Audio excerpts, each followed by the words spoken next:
नमस्कार, मैं हूं सुनील बॉबी और आप इस समय देख रहे हैं अपना खास कार्यक्रम बिहार समाचार, जहां बातें करते हैं बिहार की, खबरें होती है बिहार की खबरों के साथ साथ देश दुनिया में क्या कुछ चल रहा है, तमाम खबरों से हम आपको कराते हैं अपडेट। बिहार में शिक्षा रोजगार का क्या है हाल और गांव की सरकार को लेकर क्या कर रही है बिहार सरकार, तमाम खबरों से हम आपको कराते हैं अपडेट। आपको बता दें कि बिहार में नियोजित शिक्षकों का राज्यकर्मी की दर्जा का आस आज भी टूट गया है, यानी कि कैबिनेट की मुहर इस बार भी नहीं लगी। बिहार के नियोजित शिक्षकों की आशा थी कि इस बार तो कैबिनेट की मुहर जरूर लगेगी और सक्षमता परीक्षा भी होगी, समय से रिजल्ट भी होगा, हम राज्यकर्मी भी बन जाएंगे, लेकिन फिर एक बार उन्हें निराशा ही हाथ लगी है।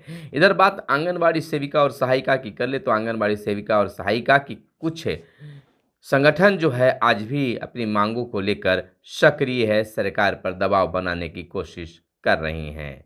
इधर बिहार के वार्ड सदस्यों की अगर बात कर ले तो वार्ड सदस्य जो है, अब बहुत सारे वार्ड सदस्य जो हैं अब सरकार के खिलाफ हैं और अपने पदों से इस्तीफा भी देने लगे हैं। प्राप्त सूचना के अनुसार आपको बता दें कि वार्ड सदस्य संघ के प्रदेश अध्यक्ष ने अपनी बातें सरकार के समक्ष रखी और उसके बाद एक साथ हजारों की संख्या में इस्तीफा देने की मन बनाए हैं और कई में इस प्रक्रिया में लग भी गए हैं। इधर बता दें कि पंचायतों में 1675 सीटों के लिए मतदान 28 दिसंबर को होगी, यानी कि बिहार में पंचायत उपचुनाव को लेकर 28 दिसंबर को सुबह 7 बजे से शाम 5 बजे तक मतदान होगा। इसके तहत जिला परिषद सदस्य के 4, ग्राम पंचायतों के मुखिया के 21 और ग्राम कचहरी सरपंच के 36 और पंचायत समिति सदस्य के 20, तो वहीं ग्राम पंचायत सदस्य के 353 एवं ग्राम कचहरी पंच के 1241 पदों को मिलाकर 1675 रिक्त सीटों पर मतदान अपने प्रतिनिधियों का चुनाव करेंगे। 8 दिसंबर को इसकी प्रक्रिया जो है 8 दिसंबर को उपचुनाव को लेकर सूचना का प्रकाशन किया जाएगा। तो वहीं हम आपको बताते चले कि आचार संहिता भी लागू होगी। बिहार पंचायत उपचुनाव को लेकर कार्यक्रमों की अधिसूचना जारी होने के साथ ही चुनावी क्षेत्रों में आदर्श आचार संहिता लागू हो गया है। राज्य निर्वाचन आयोग के सचिव मुकेश कुमार सिन्हा ने के द्वारा जारी निर्देश के अनुसार संबंधित चुनाव क्षेत्र में आदर्श आचार संहिता में मतदान के बाद परिणाम घोषित होने तक लागू रहेगा। वहीं हम आपको बता दें कि कब्रिस्तान मंदिर के लिए 1814 योजनाएं मंजूर किए गए हैं। कब्रिस्तान की घेराबंदी की 1696 योजनाओं पर 125 करोड़ होंगे खर्च और मंदिर की चहारदीवारी की 118 योजनाओं पर खर्च होंगे 25 करोड़ रुपए। तो बता दें कि बिहार सरकार ने कब्रिस्तान घेराबंदी और मंदिरों के चहारदीवारी निर्माण को लेकर नए सिरे से कार्य योजना बनाकर काम करना शुरू किया है। योजना एवं विकास विभाग ने कब्रिस्तान घेराबंदी और मंदिर की चहारदीवारी निर्माण की 1814 योजनाओं को मंजूरी दी है। इन योजनाओं पर काम भी शुरू हो गया है। इस साल के अंत तक इन योजनाओं को हर हाल में पूरा कर लेना है। पिछले दिनों राज्य सरकार ने मंदिरों की चहारदीवारी के लिए 60 वर्ष पूरा न होने की बाध्यता भी खत्म कर दी है। तो ही हम आपको बता दें कि आज बिहार कैबिनेट में कई योजनाओं पर मुहर लगी, करीब 23 योजनाओं पर मुहर लगाई गई है, जिसमें सड़क निर्माण अन्य चीज़ों पर भी मुहर लगी है, परिवहन विभाग पर भी मुहर लगी है, परिवहन विभाग की कई योजनाओं पर भी मुहर लगी है, स्वास्थ्य विभाग की कई योजनाओं पर मुहर लगी है। शिक्षा विभाग के नियोजित शिक्षक जो हैं आस लगाए बैठे हुए थे कि हमारे राज्यकर्मी की दर्जा पर मुहर लगेगी, लेकिन इस बार नहीं लगी है। इधर हम बता दें एमडीएम को लेकर, यानी कि विद्यालय में जो मध्याह्न भोजन दिया जाता है उसको लेकर बता दें कि उधार के पैसे से बच्चों को खिलाया जा रहा है मध्याह्न भोजन। 70,333 विद्यालयों के में लाभान्वित एक दशमलव कुछ बच्चे जो हैं इससे प्रभावित हैं। आपको बता दें कि प्रधानमंत्री पोषण योजना को लेकर बवाल मचा हुआ है। इस योजना को लेकर बवाल है और इस योजना में कार्यरत रसोइया मानदेय बढ़ाने की मांग कर रही हैं। वहीं चालू वित्तीय वर्ष में केंद्र राज्य की राशि 2,500 करोड़ रुपए में से अब तक 1 पैसा भी नहीं मिला है, यानी कि 70,333 विद्यालयों में लाभान्वित 1.12 करोड़ यानी 1,12,00,000 बच्चों को भोजन देने की वित्तीय संकट आ गई है। वहीं 300 योजनाओं को चलाए रखने एवं रसोइयों को मान देने को राज्य योजनाओं में 300 करोड़ का हुआ है इंतजाम।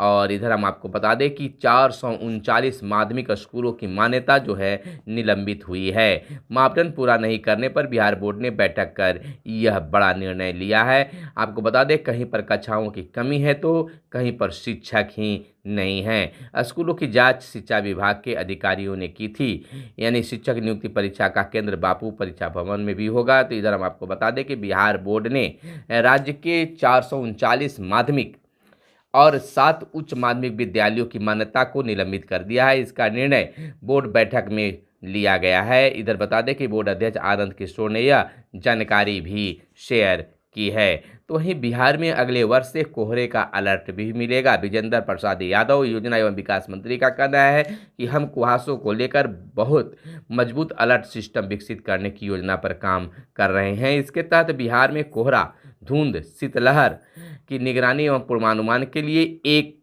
मजबूत प्रणाली विकसित किया जाएगा। स्थानीय लोगों के लिए क्षेत्र विशिष्ट फॉग अलर्ट सिस्टम होगा। इसमें लोगों को सलाह भी दिया जाएगा, यानी कि बिहार में अगले साल से कोहरे का कम से कम 5 दिन पहले अलर्ट जारी हो जाएगा। इसकी तैयारी शुरू हो चुकी है। इसके लिए अमेरिका की agency national centre for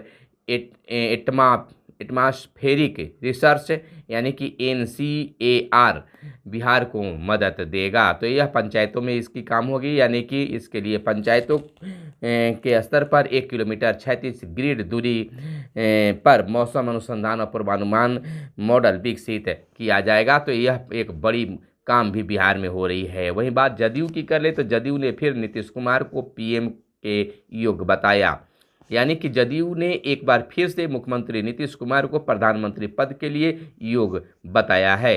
party के मुख्य प्रवक्ता KC त्यागी ने कहा है कि इंडिया गठबंधन से तय किया गया है कि वह किसी व्यक्ति को चेहरा नहीं बनाएगा, लिहाजा जदयू की तरफ से कोई ऐसी स्थिति नहीं पैदा करना चाहते हैं, लेकिन इंडिया गठबंधन के सदस्य दलों को विचार करना चाहिए। तो यह एक बार फिर से जदयू ने यह बात कही है। तो इधर बात थानों की कर ले तो थानों में अब जनवरी से डिजिटल स्टेशन डायरी होगी। पटना में 5 से होगी डिजिटल स्टेशन डायरी की शुरुआत, वहीं 15 से शेष जिलों में इसकी शुरुआत होगी, ADG का कहना है। इधर अधिकारी एक क्लिक कर किसी भी थाने की डायरी अब देख सकते हैं, चेक कर सकते हैं। यानी बिहार पुलिस ने डिजिटल पुलिसिंग की दिशा में एक कदम और आगे बढ़ाया है। पहले थानों में प्राथमिकी दर्ज किए जाने की प्रक्रिया को डिजिटल करने का निर्देश दिया गया। वहीं अब राज्य में 1 जनवरी 2024 से सभी पुलिस थानों में भौतिक और डिजिटल स्टेशन डायरी लिखी जाएगी। इसके लिए हम आपको बता दें कि राज्य के 964 थानों में CCTNS पोर्टल पर ही फॉर्मेट डिजिटली उपलब्ध होगा। राज्य पुलिस मुख्यालय ने इस संबंध में सभी जिलों के पुलिस अधीक्षकों को निर्देश दिया है। बीते दिन अपर पुलिस महानिदेशक मुख्यालय जितेंद्र सिंह गंगवार ने पुलिस मुख्यालय में आयोजित प्रेस कॉन्फ्रेंस में इसकी जानकारी दी है।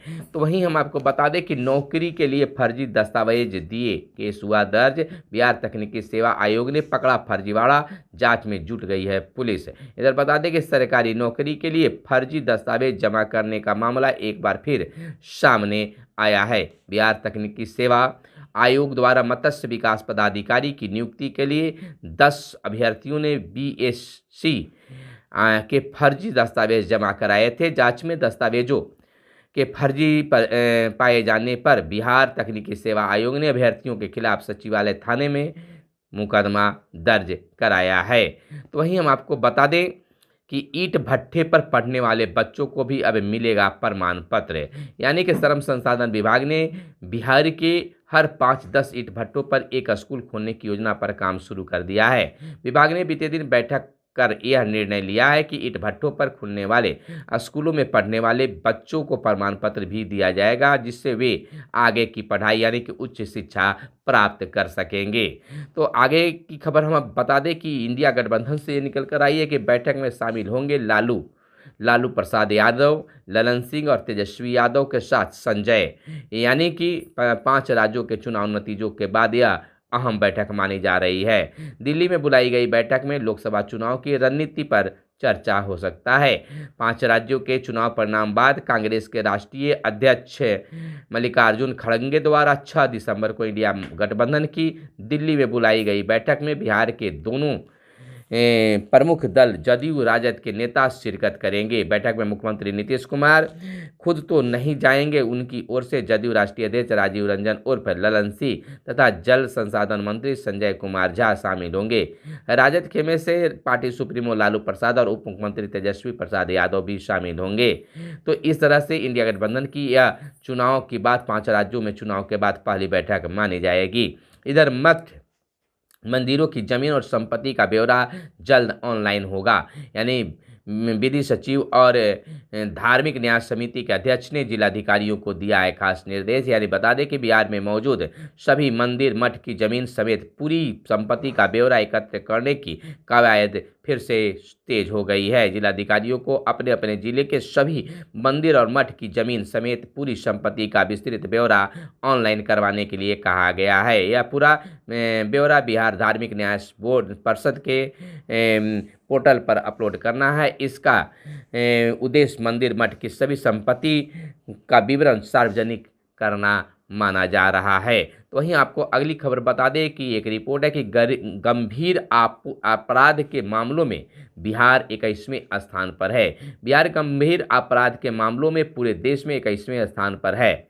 गंभीर अपराध के मामले में पहले स्थान पर केंद्र शासित प्रदेश दिल्ली है। तो वहीं यहाँ गंभीर अपराध के मामले की दर 1424 है, जबकि बिहार में गंभीर अपराध की दर 168 बताई जा रही है। देश में दूसरे स्थान पर अगर बात कर ले तो केरल में गंभीर अपराध की दर 661 है।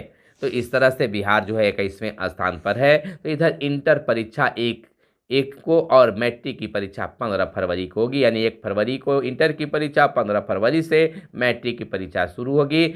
वर्ष 2024 का वार्षिक कैलेंडर जारी कर दिया गया है। सभी परीक्षाओं का शेड्यूल भी घोषित किया गया है। आपको बताते चले बिहार बोर्ड की इंटर परीक्षा 1 से 12 फरवरी तक होगी। वहीं मैट्रिक परीक्षा 15 से 23 फरवरी तक ली जाएगी। बिहार बोर्ड अध्यक्ष आनंद किशोर ने बीते दिन बोर्ड परिषद में वर्ष 2024 का वार्षिक कैलेंडर जारी करते हुए इसकी जानकारी दी। कैलेंडर में वर्ष 2024 में होने वाली सभी परीक्षाओं की तिथि का भी जिक्र किया है। तो अब विद्यार्थी जो है अपने कामों में लग जाएं, यानी कि परीक्षा की तैयारी में लग जाएं। इधर चलते चलते अंतिम खबर हम आपको बता दें कि बिहार में पटवन के लिए दिन में ही अब बिजली मिलेगी। सोलर बिजली से कृषि फीडर चलाने का निर्देश और विशेष परिस्थिति में ही रात में मिलेगी बिजली। तो यह थी आज की खास प्रमुख खबरें जो आपके लिए काम की खबरें हो सकती थी। आप तक हमारी वीडियो पहुंचाने के लिए साहिल राज लगे हुए हैं, यानी कि कैमरे के पीछे हैं मिस्टर साहिल। फिर मिलते हैं अगले वीडियो में, तब तक के लिए दीजिए इजाज़त। धन्यवाद। जय हिंद, जय भारत, वंदे मातरम।